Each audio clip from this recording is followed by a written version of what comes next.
Okay, I am really super delighted to reintroduce my guest, Joe Bielling, author of From Broken to Badass. And this is his full circle encouragement session on the Creative Engagement Podcast. Welcome, Joe. Thank you, Daniel. Oh my goodness. It really is just so sweet to be back. And I know that we were just talking about some of the things that have unfolded since our first conversation and some of those seeds that we planted together um, in listening to our first conversation and coming into our session today. I just am so really overjoyed in the work that you're doing and the ways that you helped set me up for success, and such a beautiful offering that you're doing and leaning into the creative process. And I just really, really appreciate that conversation and knowing you and the work that you're doing. So thank you so much. Oh, well, thank you. And I should really say, let's just keep the love fest going because you really did change my mind about that encouragement can be something that successful, credentialed, Hmm. intelligent people can seek out and need. Hmm. And it's not just the people who have fallen down and got a little bit scraped up that Hmm. need to be picked up and encouraged, but each of us, including me, need that little bit of validation and hope and inspiration. Hmm. And it's so important. And I think that, in our Western society, we can say, oh, I'm a self-made man and Sure. I pulled myself up by my bootstraps and Yeah. you live in Texas, so you know what I'm talking about. So let's jump into it. And so we had the your encouragement session in May of 2024. Yeah. A little over a year later, here we are. Hmm. So yeah, what did that encouragement do for you and to you and through you? Hmm. Hmm. I liked how we really framed the values behind the creative process and what it is I was trying to create. And in hindsight, as I look at what has happened since then, the seed of planting those values to be of service, to be present in my life, to have ease and clarity, those really played out. Like those became, rudders for me to stay in the boat and find some direction.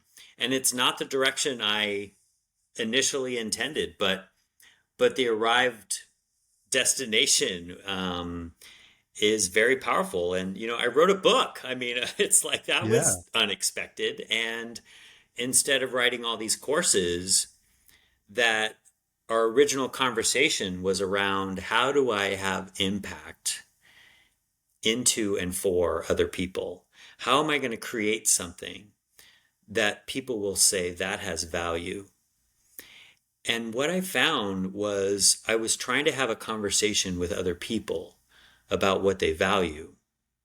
And really, what I was looking for was a conversation with myself about what do I value and how do I bring value into the world. Yeah, let me ask you, did you notice that your values stayed consistent or did they change? My Did any new value, ones show up my or value of wanting to be of service was very consistent. But it was odd because being of service to other people required me to pay more attention to something deeper in myself. So it was an interesting kind of redirect of my attention because I was so focused on creating all of these courses for other people under the guise of service that what was lacking, this sense of value in the courses, was because I was operating from this deeper thing of belonging that we talked about, a deeper desire in me to feel connection and belonging in my circles and family and community and friendships. And we even said in that conversation something around a desire for me to belong to myself. Yeah.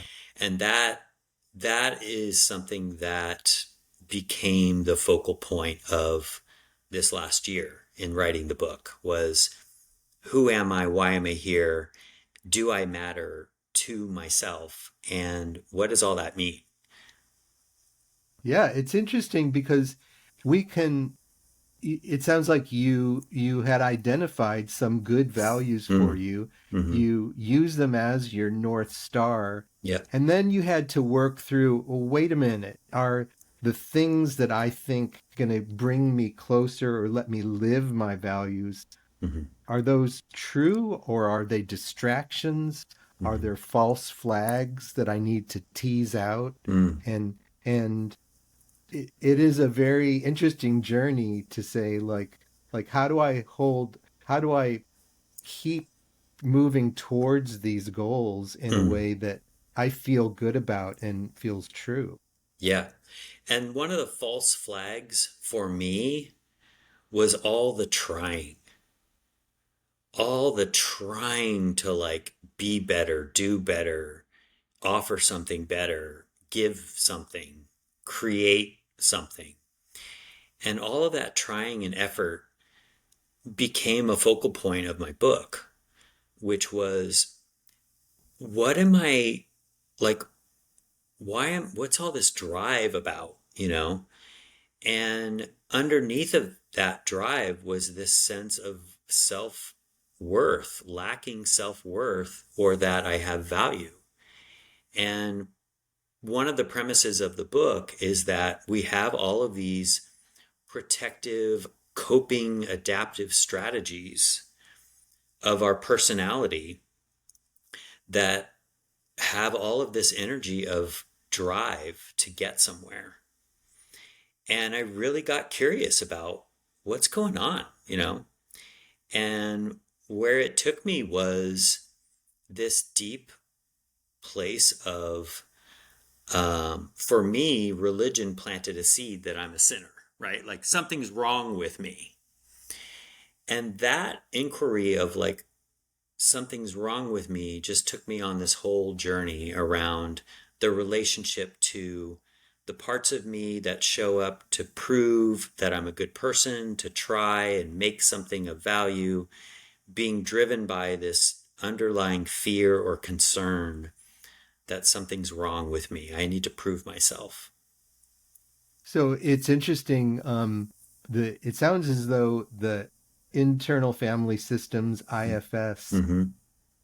has remained a part of your message and the work Yeah. that you do very Mm-hmm. strongly. Yeah. And would you say that what you grew up with this message was an example of a like a family or a cultural burden, even though they were trying to give that to you in a way as a value, Mm-hmm.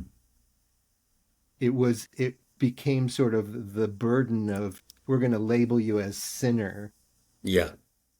Yeah. You're pointing to something really important, which is the kind of the paradox and the metaphor of all these ways of being and structures that are designed for safety and trust and intimacy and belonging and connection and family and community and all the ways that human beings try to, yeah, foster ways of connection and love. And depending on who you are as a human being, that can kind of get lost in the translation, you know? And for me, because I'm gay, I translated this thing of you're a sinner as something's wrong with me, you know? And I'm a very sensitive kind of, um, I take things very literally. And so I think as a child, I just took in this thought and feeling like, you're wrong. Something's wrong with you. And I equated it to my sexuality for a really long time. But once I worked through a bit of that through therapy and was feeling really good and whole and secure in like who I am with my sexuality, I still had this undercurrent of like something's wrong. And yeah, that led me to this idea of investigating where did that seed come from? And this earlier childhood experience of being in a big Catholic family and just being told like we're all sinners, you know? And so I kind of got lost in what I was saying there. It's okay. So it's an example of, I think, in the beginnings of religion, that people were trying to capture and express and Mm, share values, yeah, but along the way they became societal burdens. yeah. I think you're right. The intention of religion is to help you connect to something bigger than yourself and perhaps have love and intimacy, acceptance. And it didn't work out that way for me. um, and so I had to find another way. And I did find another way and then made my way back to my family. And even my spirituality is kind of a parallel of what I was taught, you know, coming back to a sense of connection to something bigger than myself and feeling acceptance and love and presence. Um, so it is a kind of interesting how the intention of those structures might still be in place, and then the the structures themselves to communicate or help foster those experiences may or may not have worked in the way that they were intended. But yeah, this idea of my family structure, again, starting with all these intentions, and the intentions remain, you know, kindness, love, compassion, connection, trying to be a good person. So Well, it's yeah. very interesting to look at the process of maturing Mm, and saying, how do I want to be in the world? Who hmm, do I want to be in the world? And then it can be very tricky when you bring that back to your family of origin, yeah. and maybe they need to adjust to you being a mature person in the world, Mm, and all the things that you wrestle with to be in your family, and yeah. the old triggers and the old Sure. ways of being are maybe still in your body or in your Yeah. interactions with your family. I think the thing that shifted the most was in this investigation of looking at, you know, do I belong or not and what's wrong with me, is aside from my sexuality, when I looked at this core belief, I realized that as a child, I chose to believe that something was wrong with me so that I could belong to my family. And that realization that I actually chose that belief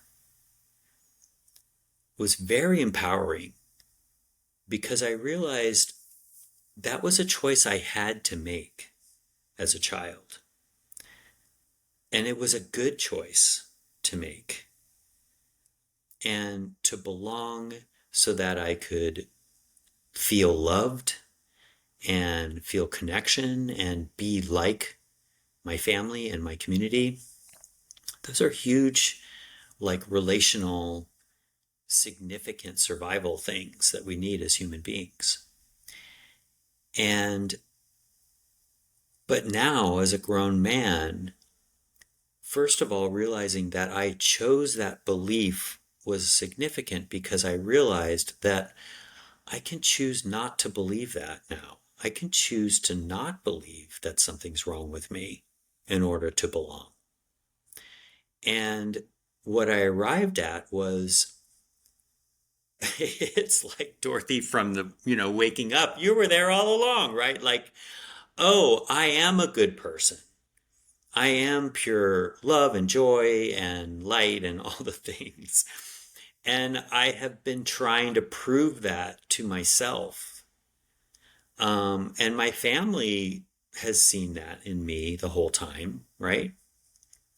But it's an interesting thing to let go of a childhood belief and acknowledge that the reason you held on to the belief to get something was already there the whole time, which is I'm a good person and I'm lovable and there's nothing to about me to be fixed. So yeah, it kind of came full circle in that moment. Yeah. And here we are, full circle. So, Mm-hmm. let's talk a little bit about. It's interesting to me that I attended two cohorts of the online course that Mm-hmm. you were running, Mm-hmm. and I thought that it was really, really wonderful. It exposed me to IFS, and I'm very grateful for that. And I found it very, very profound. Mm-hmm. So it's interesting to me that you refined that experience for yourself and said, no, I'm going to spend my time and my energies in writing this book. Mm-hmm. And I don't know if you have plans later to also offer courses or men's groups or more Mm-hmm. books or what's going to happen next. Mm-hmm. But it is interesting to take something that some people could have called successful and Mm-hmm. working, Mm-hmm. and you could have kept going with that, but it sounds like you're very in tune with, no, I need to be doing something else with my energy. How can you take us inside the Yeah, sure. impulse to write this book? So it's like the machine that we set up to run these courses is in place and it was working and is working really well. But we hit a bump in the road when it came to this deep feeling inside of me around how do I add more value? And this feeling of like, it's not enough. What I'm offering just always felt as though it's not quite enough. And so that inquiry inside of myself of finding worth and value was like a little bit of a side road trip. You know, I needed to go on a vacation, take a road trip, go into my soul and psyche, and, climb the mountain, do a little hero's journey situation, and come back. And the beautiful thing is, the structure of offering these courses is in place. I've done another course actually with a good friend of mine, Michelle Glass, who's kind of high up on the IFS food chain. And for us to do a class together was really great. And I've noticed that I have a bit of a niche in being a healer for healers. We offered a course for therapists and practitioners around IFS to do their own work. So me going through this process and writing this book and trying to dive into and write a book as if I was writing it for myself to help myself heal made me realize that I'm trying to offer tools and practical ways that people in the service and healing world can like look at themselves. And so yeah, we offered this course for practitioners, which was great. And now being of service for me has led to yeah jumping into more podcasts, conversations, and the the practice of running those courses and finding the skills and doing that has kind of shown me that I think that my happy place is being in conversation with people. And this is another thing that we talked about in our initial conversation around the beauty of just coming together with another human being. And in the conversation, some things just show up magically. And so, yeah, just the art of conversation and diving into something and sharing what's arising in the present moment in the conversation is a bit of like a really fun place to explore right now. So going into podcasts and having conversations with people, not just about the book, but about these kind of um, vulnerable, who am I questions, these how do you show up in the world and what are the things, what are your challenges and um, what's holding you back, all these kind of coaching lenses that we talk about.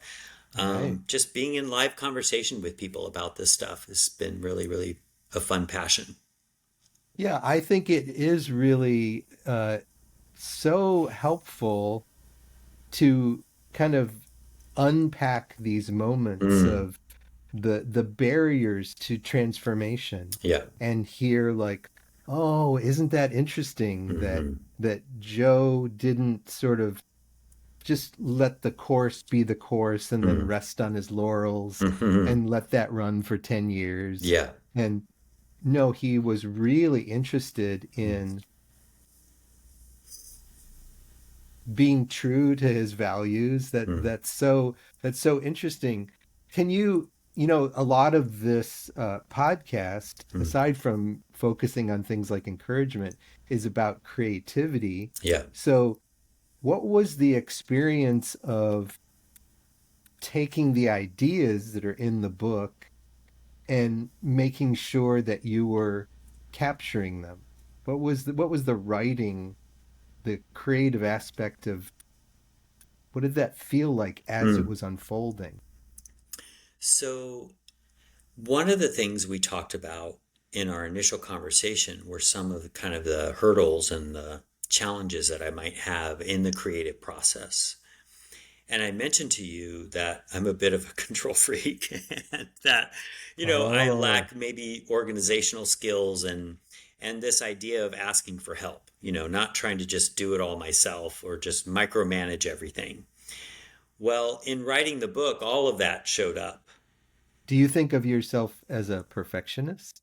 Absolutely, yes. Ooh, And okay. I think that again was informed historically more by this sense of low value. I would say my perfectionism sensibility has softened quite a bit. And I feel, again, another value we talked about was ease, feeling as though I'm living a life of ease. And that ease is a result of the softening of the trying, the softening of the critical judgment of myself, the softening of trying to be something for other people and relax into my true nature. But yeah, the process of writing the book showed me all of these challenges of my communication style, my micromanaging protective parts of like, I've got to make this good and right and amazing, and my lack of organization and my lack of asking for help. So, yeah, we hit a bunch of bumps. And I was mentioning to you that, yeah, there was a big delay in the launch of our book, and we're still trying to get it printed and mailed out to people. So we're behind. We're not quite on schedule, but all of those lessons in bumping up against those challenges, yeah, and then being able to like address them a little differently this time. Like I felt a different skill set online where I could slow down and pay attention and notice, like, oh, I need to ask for some help. Or, oh, I'm really holding on to the outcome of this thing being perfect. And one of the things we talked about in our initial conversation as well was trusting other people to show up and offer and be in their skill set and, like, let them shine. And, my co author, Kate West, um, was just so brilliant in this entire process because she and I talked a bit about this and thought maybe this should be our second book, is to talk about how in the creative process we kind of healed each other in these old wounds of me trying to control and not trust and do it all myself, and me being very like self-driven, I would say, and my wounds around over micromanaging and control, and her wounds around like self-forgetting and just being so present and available for everyone around her. And part of, I'll let her speak to her process perhaps in another time, but her process of like always showing up and doing more, when we hit these gaps of our production process, she was always there picking up the pieces and keeping the whole thing moving forward. And even when it came to editing and writing the book, our ghostwriter situation fell through, and she stepped in and did that entire process herself. So there were ways that her skill set and her individual magic could show up and shine, and kind of she could be seen as someone who her innate skills and beauty and brilliance are her value, and that she doesn't have to like diminish herself and minimize herself. And it was a very healing process for her to have these moments where she could shine and be like the one who not showed up for us, but showed up for herself. And me trusting her and not trying to micromanage her was a very healing process for me to like acknowledge, like, wow, there are people in the world that really love and care about the things just as much, maybe even more than I do. And so it was a very healing process to write this book together. It sounds like it was really powerful Yeah. and like a wonderful experience for both of you. Yeah. I kind of want to pivot Mm-hmm.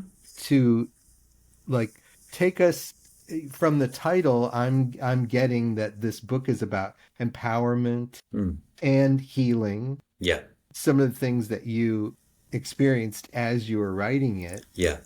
But so give us a synopsis of what can we expect Sure. from this book? Is it also about IFS Yeah. and IFS principles? So the book, From Broken to Badass, it is about using IFS and somatic embodiment principles.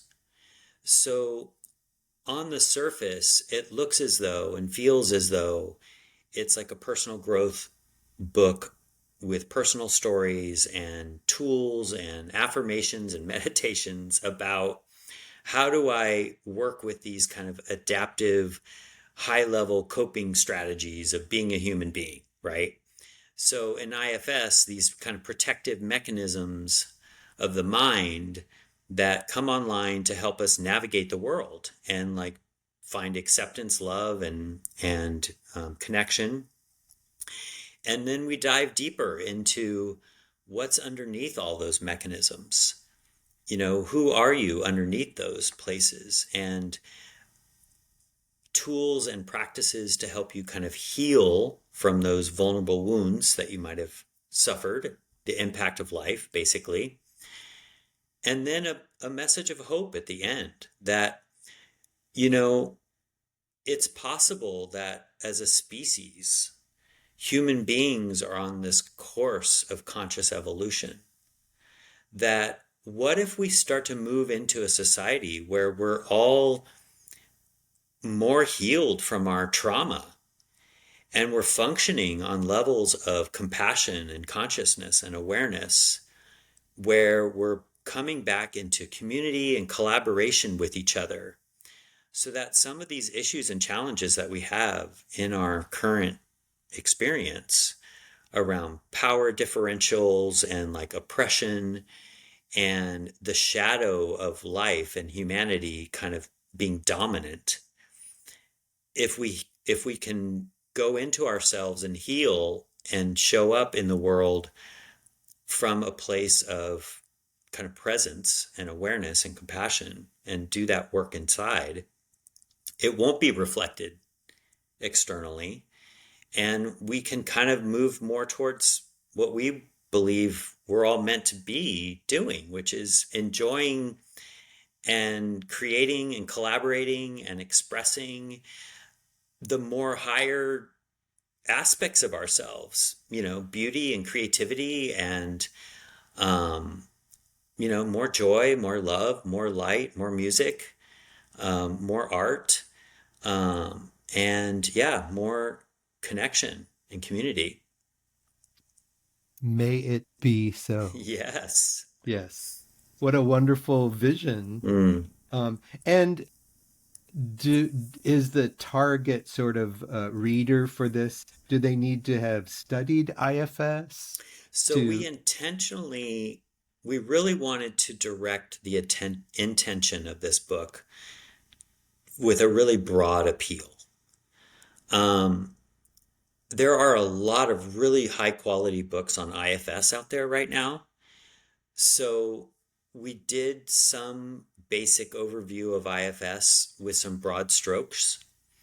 So we captured, I think, some good ideas and tools and practical ways to address being inside yourself and understanding how you're designed and put together and sorting through, old wounds and some actual healing.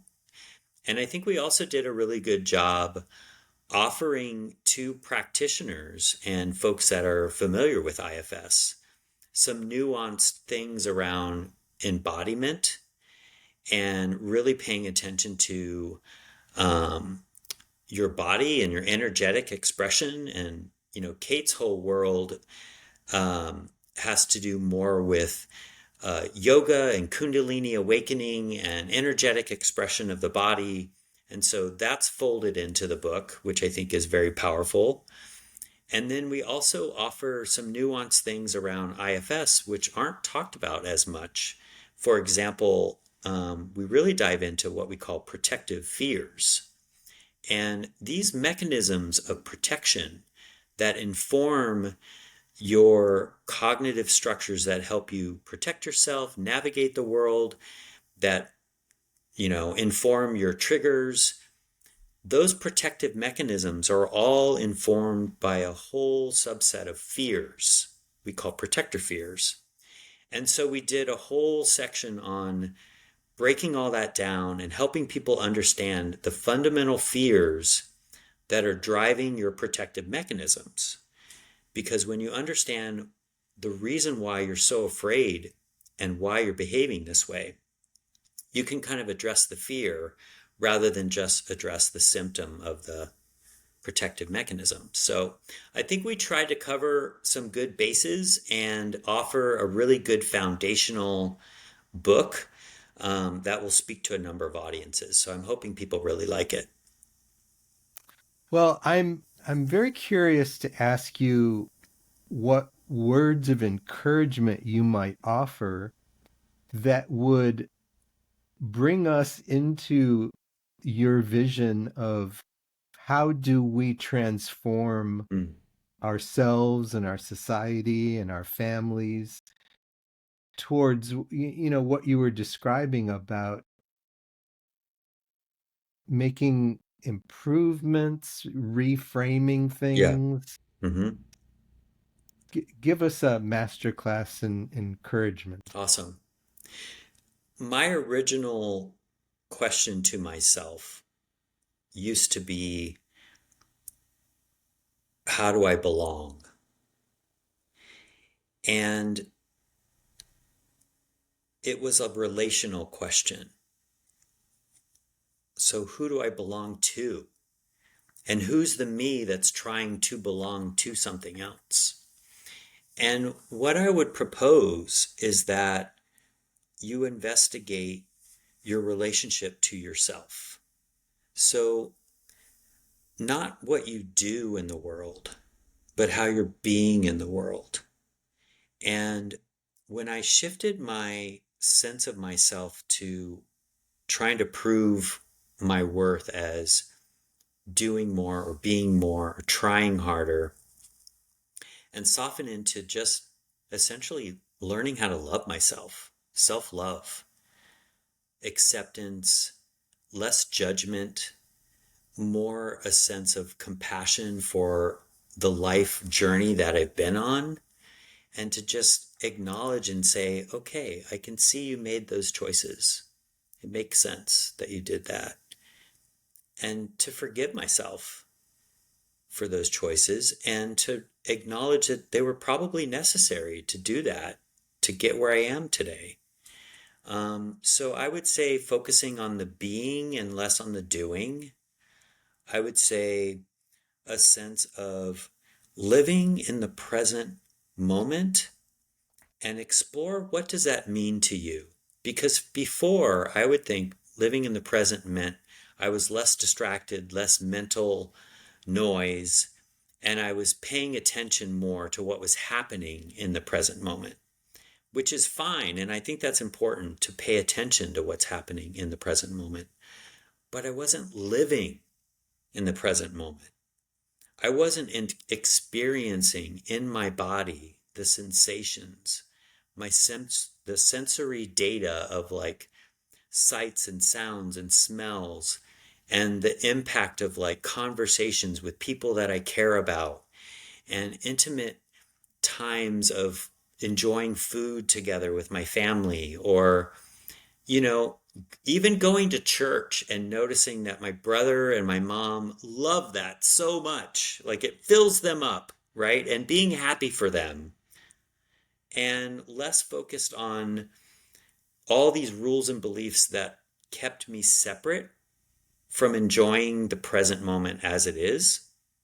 So find ways to exist and experience the present as it is, and softening all these critical, judgmental, fearful kinds of like things that are keeping you from living your life. And that's, to me, that feels like is what it is giving me clarity and ease and a sense of purpose and pleasure, and makes me want to wake up every day. Yeah, for me, the way that lands for me is it reminds me of the phrase of being worthy of love and Mm, knowing that there's a state where I'm worthy of love and yeah, I don't have to get to that or yeah, manufacture that. that's It's right. it's a state that exists. Yeah, And I it's interesting to me to explore why or how can I be more often aware of that state and yeah, stand in that place where I know I'm worthy of love. yes. And I would say for me, what helped unlock all of that was I investigated the rules and beliefs that I took on that told me I wasn't lovable, right? Like, where did I learn that? Who told me that I was a sinner and that something's wrong with me? Like, where did I learn that? And not to like be overly critical and get lost in like fighting against that and being angry about it, but being really present and curious about like, so why did I choose to believe that was true? Because in IFS, everything that our protective mechanisms do is serving a positive function. There's a real valuable reason why we are acting and behaving and choosing the things that we choose. And if you can investigate what's underneath that, which has to do with these protective fears, right? Like, what are you afraid will happen if you don't do it this way? And it'll clue you into where and how and why you chose to believe that because you were afraid of something. But yeah, I would say I totally agree with you. Like, starting to investigate what's holding me back from feeling the love or worth or value of my innate goodness. Amazing. Well, Joe Bielling, author, From Broken to Badass. It's been a delightful discussion. Thank you so much for your participation in the podcast. Thank you, Daniel. Just thank you so much for all you're doing. Appreciate it. Yeah. And before you go, we have a bonus question. Would you be willing to read from an excerpt from your book. Oh, sure. Yeah, let's do that. Okay, so I randomly went into the book because honestly, we're just going to trust the process. So I think this is towards the end, and you might have to stop me. Let me keep your picture on here so I know that when I need to stop talking. Okay. I'll make a sign or something. Yeah, okay, great. The real magic is grounded in reality. That moment when we stop chasing the ideal and drop into presence is where we begin to discover something else, something deeper, something like magic. We no longer believe that life is magical because some cosmic force is arranging everything perfectly for us. We believe life is magical because of what is real. The way a boy and a body knows to heal himself gives him the right to survive. The way the nervous system can rewire itself after decades of pain. The way a single moment of deep presence can change the course of a life. The way love in all of its forms is the most transformative force we will ever encounter. This is real magic. The magic of being fully here, not trying to escape reality, but engaging with it deeply, courageously, and honestly. To see the magic of life, we don't have to believe in fairy tales. We just have to be present enough to witness what is already here. That this life, with all its ups and downs, with all its mystery and mess, is the miracle. I think that's all I'm going to be able to say. I could go on, but I'm losing it here. Let me It's know if I should say more or not. it's Oof. beautiful when your words move you. Yeah. I mean, there's Okay. another section here, but maybe that's enough. I think that's probably enough. I think that's beautiful. Okay, good. I'm going to stop recording at this point.